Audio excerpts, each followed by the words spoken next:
দেখো, অ্যাডমিশনের দিন তোমার কি ঘটবে আমি তোমাকে বলি, আমি সব কিছু বলে বলে দিই। সেটা হচ্ছে, অ্যাডমিশনের দিন সকালবেলা তুমি যখন পরীক্ষা দিতে যাবা, তুমি দেখবা, তুমি যদি ধরো সিনসিয়ারলি প্রিপারেশন নাও, আরেকটা কিছু গ্রুপ থাকবে যারা সিনসিয়ারলি প্রিপারেশন নিবে না। যেমন ধরো মেডিকেল ভর্তি পরীক্ষায় তুমি হয়তোবা খুব ভালো মতো মেডিকেল প্রিপারেশন নিচ্ছ, অনেকে ভার্সিটির প্রিপারেশন নিবে, অনেকে ইঞ্জিনিয়ারিং প্রিপারেশন নিবে।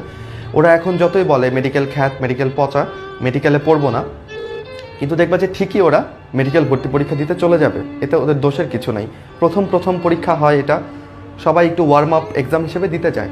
কিন্তু সমস্যা যেটা দাঁড়ায়, ওদের ভেতরে তেমন টেনশন কাজ করে না। ওরা নিজেদের মধ্যে অনেক গল্প সল্প করতে থাকে, হাসি তামাশা করতে থাকে। আমি যখন গেলাম পরীক্ষা দিতে, আমি এমনটাই দেখলাম। আমি ওদের গল্প শুনে মনে হলো আমি কিচ্ছু পারি না, কারণ ওরা এমন সব ব্যাপার নিয়ে কথা বলতেছিল যেগুলো আসলে আমি ধরতে পারতেছিলাম না। এবং এমন সব রঙিন ঝলমলে কাপড় দেখতেছিলাম সবার গায়ে, মনে হচ্ছিল যেন ওরা আজকে ঈদের দিন, অনেক খুশি খুশি সবাই। আবার আমাদের মতো কয়েকজন ছিল যারা খুব টেনশনে, একটু মানে অবস্থা খারাপ। তো টেনশন লাগবে, এটা খুবই স্বাভাবিক। পরীক্ষার হলে যখন গেলাম, পরীক্ষার হলে জায়গাটা খুব অদ্ভুত। এটা অন্য সব পরীক্ষার হল থেকে আলাদা আমার কাছে মনে হয়। এখানে সবার ভেতরে একটা অদৃশ্য চাপ কাজ করে, বুঝছো? তো পরীক্ষার হলে 9:30টার ভেতরে বসে গেলাম। তখন সেই আধা ঘন্টা সময় আর আমার কাটে না, বুঝছো? ভীষণ ঘুম পাচ্ছিল। যদিও সবাই বলে পরীক্ষার আগের রাতে একটা ভালো ঘুম দেওয়া দরকার। আমি পরীক্ষার আগের রাতে কিছু প্রশ্ন আগে থেকে আলাদা করে রেখে দিয়েছিলাম, এগুলো প্র্যাকটিস করছি, মানে পরীক্ষা দিছি মডেল টেস্ট। আর বইপত্র টুকটাক উল্টিয়ে টুলটিয়ে শুয়ে পড়ছি 11টার দিকে। বাট আমি ঘুমাইতে পারি নাই। আমার ঘুমাইতে ঘুমাইতে 1:30 2টা বেজে গেছে। এবং আমি ভয়ে উঠে পড়ছি, ধরো 4টার দিকে উঠে পড়ছি, বুঝছো? মানে আমি ধরো 2.5 ঘন্টার মধ্যে ঘুমাইছি হাইস্ট। এবং উঠে পড়ে তারপর টেনশন আর ঘুম আসে না। তারপর কিছুক্ষণ বসে রইলাম, আজান টাজান হলো। সেদিন একটু খুব ভক্তি করে, খুব একাগ্রতার সাথে একটু নামাজ টামাজ করে আল্লাহর কাছে চাইলাম জিনিসপত্র। লোভী মানুষ তো, যখনই দরকার হয় চাই আর কি। আচ্ছা, তখন এরপরে সকাল আর আসে না। এরপর কি পড়বো, বোটানির যে প্রথম চ্যাপ্টারটা, এই চ্যাপ্টারটা উল্টাইতেছিলাম। উল্টায় টুলটায় এর মধ্যে খুব আর্লি বেরোয় পড়লাম পরীক্ষার হলে যাওয়ার জন্যে। সেদিন আবার রিমঝিম বৃষ্টি। চলে গেলাম, বাইরে অনেকক্ষণ দাঁড়িয়ে থাকতে হলো, কারণ 9টার সময় কেন্দ্র খোলা হলো। বাইরে প্রায় 1 ঘন্টা দাঁড়িয়ে থাকলাম, বুঝছো? 9টার সময় কেন্দ্রের ভেতর ঢুকে ক্লাসরুমে ঢুকলাম 9:30টায়। এই আধা ঘন্টা সময় আর কাটে না, ভীষণ ঘুমে আমি ঢলে পড়তেছিলাম। কিন্তু আমি যখন হাতে প্রশ্নটা পেলাম, তখন আমার কেমন করে যেন 1টা ঘন্টা চলে গেল। ঠিক এই প্রশ্নে ডুবেছিলাম। ওই 1 ঘন্টায় আমি কিচ্ছু ভাবি নাই, বুঝছো? প্রশ্ন পাওয়ার পর একটা ঘটনা ঘটলো। সেটা হচ্ছে, আমার পাশে, তোমরা আসো না? আচ্ছা, ওকে। আমার পাশের একটা বেঞ্চিতে একটা মেয়ের একটু মানে মাথা চক্কর মারছে, বুঝছো? সে ঠাস করে বেঞ্চের মধ্যে একটা শব্দ হয়েছে, সে পড়ে গেছে যখন প্রশ্ন দিয়েছে। অনেক প্রেশার কাজ করে, এরকম 2-1 জনের ঘটে। টিচাররা তাকে নিয়ে বাইরে গেল এবং এই পানি টানি খাইয়েটাই ওকে আবার পরীক্ষার হলে এনে বসাইলো। এটুকু আমি খালি বুঝতে পারছি। কিন্তু ততক্ষণে আই গেস যে 15-20 মিনিট চলে গেছে। তো এরকম একটা ঘটনা যদি তোমার ক্ষেত্রে ঘটে, তাহলে কিন্তু তুমি পরীক্ষা থেকে আউট হয়ে গেলা। মানে একটা 1 ঘন্টার পরীক্ষাতে 15-20 মিনিট চলে যাওয়া মানে অনেক কিছু, তাই না? তো আমরা নার্ভাস থাকবো, ঠিক আছে, বাট এতটাও নার্ভাস হওয়া যাবে না যে আমরা একদম মাথা ঘুরে টুরে পড়ে যাব। তুমি যদি খুব কঠিন করে ভাবো যে আল্লাহ, এটা চান্স না পেলে আমার কি হবে, এটাই না টিকলে আমার কি হবে, তখন তোমার জন্য জীবনটা কঠিন হয়ে যাবে, পরীক্ষাটা কঠিন হয়ে যাবে। তুমি সিম্পলি মনে যাবা, তুমি ভাববা এটা তোমার কোচিংয়ের পরীক্ষা, এটা তোমার বন্দি পাঠশালার পরীক্ষা দিতে যাচ্ছ। প্রশ্নগুলোও দেখবা যে ভাইয়াদের পড়ানো থেকে অনেক কিছু কমন পড়বে, এবং হুবহু বইয়ের লাইন কিছু পাবা। সেগুলো দেখলে তুমি এমনিতেই কনফিডেন্স পাবা, ভয়ের কিছু নাই। তোমার ভালোটা যেন তুমি দিতে পারো, তুমি যেন সোজা প্রশ্নগুলোকে ভুল না করো, এটা চেক দিবা। আচ্ছা, পরীক্ষা দিয়ে বের হলাম, মনটা ভীষণ খারাপ। কারণ আমার কাছে, আমি কোচিংয়ে যেমন পরীক্ষা দিই, আমার মনে হয়েছে যে এই পরীক্ষাটা অমন হয় নাই, একটু মন্দ হয়েছে, বুঝছো? তো বের হওয়ার পরে দেখি সবার হাসি হাসি মুখ, অনেকে বলতেছে 90 পেয়ে ফেলবে, এটা সেইটা। আমি তো বুঝতে পারছি, আমি পরীক্ষা দিয়ে বুঝতে পারতাম আমি কত পাবো। তো আমি বুঝতে পারছি আর যাই হোক, এই প্রশ্ন 90 পাওয়া যাবে না। আমাদের সময় এত বেশি তথ্য আমরা জানতাম না, যে কত পেলে ঢাকা মেডিকেল, কত কাটমার্ক। তোমরা এখন এইগুলো নিয়ে যত লাফালাফি করো, আমাদের সময় এগুলো তেমন কোনো জানাশোনাই ছিল না ভালো মতো। টুকটাক অল্প স্বল্প জানতাম আর কি। তো আমি ধরে নিয়েছিলাম যে 90 না পেলে তো আর ঢাকা মেডিকেল হবে না, আমার এরকম একটা চিন্তাভাবনা ছিল। তো কোচিংয়ে মার্কস ধরো মোটামুটি ওই 90+ থাকতো, দেখে পরীক্ষা দিয়ে বুঝতে পারি যে এটা 90+ পাবো। কিন্তু যখন মেডিকেল ভর্তি পরীক্ষা দিয়ে বের হলাম বুঝতে পারলাম যে না, এটাতে আমার মার্ক থাকতে পারে হাইস্ট 82-83। আমার কাছে এটা ফিল হয়েছে। আমার বাবা জিজ্ঞেস করলো কেমন দিলি বাবা পরীক্ষা। আমি বললাম তোমার ছেলের হয়তো বা ডাক্তার হওয়ার স্বপ্নটা পূরণ হবে, কিন্তু ঢাকা মেডিকেল কলেজে পড়ার যে স্বপ্ন সেটা বোধহয় আর বাস্তবায়িত হবে না, কারণ পরীক্ষাটা আমার তেমন ভালো হয়নি। খুব বিষণ্ণ চিত্তে বাড়ি গেলাম এবং যে প্রশ্ন মিলাচ্ছি, যেগুলো কিছু চিন্তা ভাবনা করে কিছু প্রশ্ন দাগাইছি, বুঝছো, কিছু রিস্ক নিচ্ছি চিন্তা ভাবনা করে, ক্যালকুলেটিভ কিছু রিস্ক, সেগুলো যাচাই টাচাই করে দেখলাম যে না, কিছু হচ্ছে, দুই একটা ভুল যাচ্ছে। আচ্ছা, এরপর রেজাল্টের জন্য অপেক্ষা, খুব কষ্টের জানো। এসএসসি এইচএসসি রেজাল্টের সাথে মেডিকেল ভর্তি পরীক্ষার রেজাল্টের জন্য অপেক্ষার কোনো তুলনা নাই। তখন আমি খাইতাম না, আমি গোসল করতাম না, আমি কারোর সাথে কথা বলতাম না, আমি রুমে একলা বসে থাকতাম। মানে রেজাল্টের জন্য এত উদ্বিগ্ন হবো এটা আমি কোনোদিন ভাবি নাই। অক্টোবরের 7 তারিখে পরীক্ষা হয়েছিল, 9 তারিখে রেজাল্ট দিয়ে দিবে এমন বলছিল 2016 সালের, কিন্তু দিবে করে আর দিচ্ছে না। এই 9 তারিখে আবার কল্পকাহিনী রটে গেল অনেক।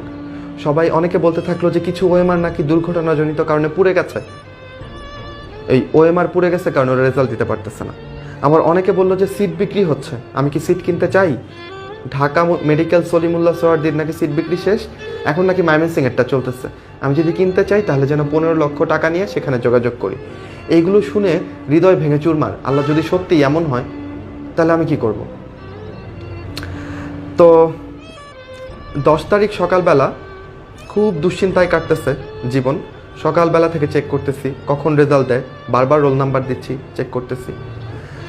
একটা ব্যাপার আমার ক্ষেত্রে ঘটতো, আমি যখন কলেজে পড়তাম, বুঝছো, রাত জেগে পড়ার অভ্যাস ছিল আমার মা যখন রাতে একটু উঠতেন ওয়াশরুমে যাওয়ার জন্য, তখন যদি দেখতেন পড়তেছি, একটু মাথায় হাত টাত বুলাই দিয়ে যেতেন, একটু আদর টাদর করে দিয়ে যাইতেন।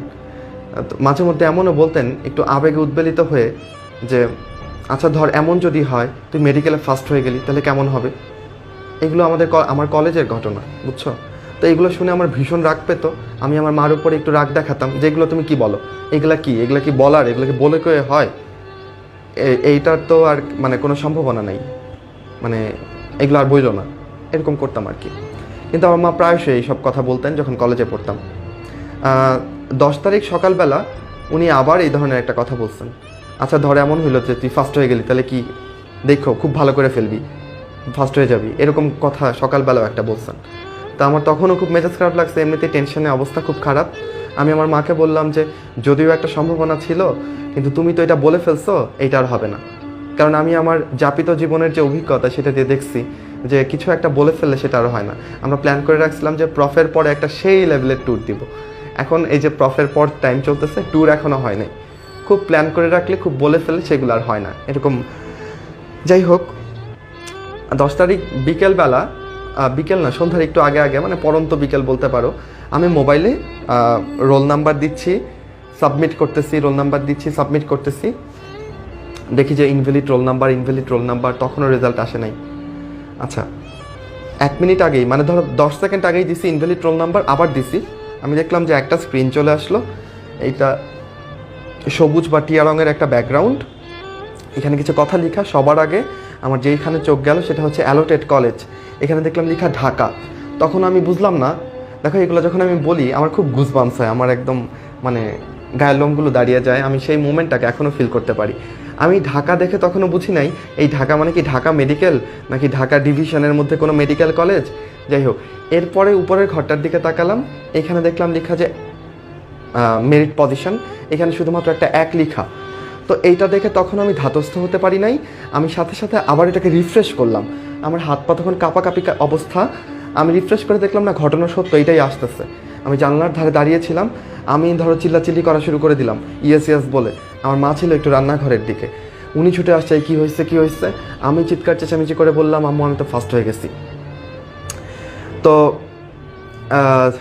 আমি যেটা দেখলাম যে ধরো আমার মা তো অনেক খুশি হয়েছেন অবভিয়াসলি, কিন্তু দেখলাম যে ওনার চোখ একদম টলমল করে উঠছেন, একদম কাঁদো একটা অবস্থা, কেঁদে দিল এই মানে এখনই বোধহয় কেঁদে দিবে, এরকম একটা ব্যাপার। তো আমি আসলে এতখানি বড় হয়েছি ততদিনে আমার মাকে আসলে কাঁদলে কেমন দেখা এটা আমি দেখি নাই।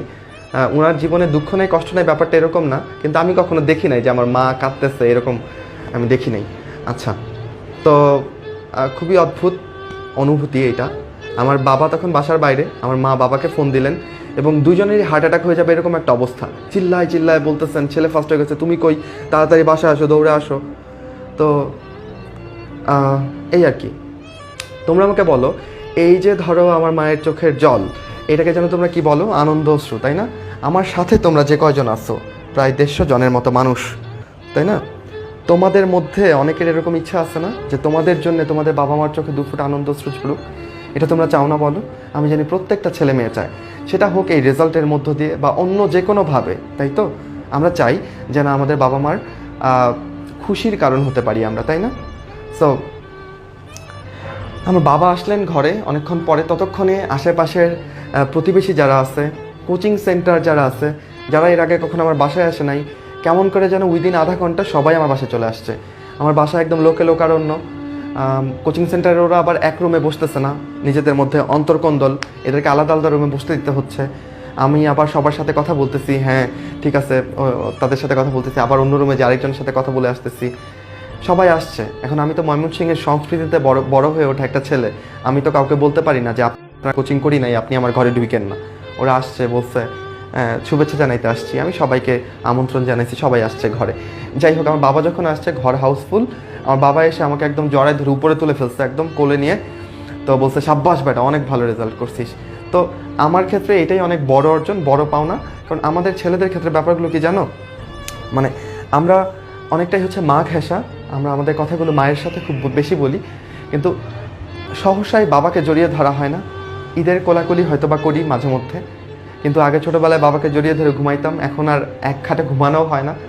কিন্তু এই যে ধরো এই মোমেন্টগুলো, এইগুলো কিন্তু আমি আমার মৃত্যুর আগ মুহূর্ত পর্যন্ত এগুলো আমার মনে থাকবে। এগুলো আমার জীবনের বেস্ট মোমেন্ট।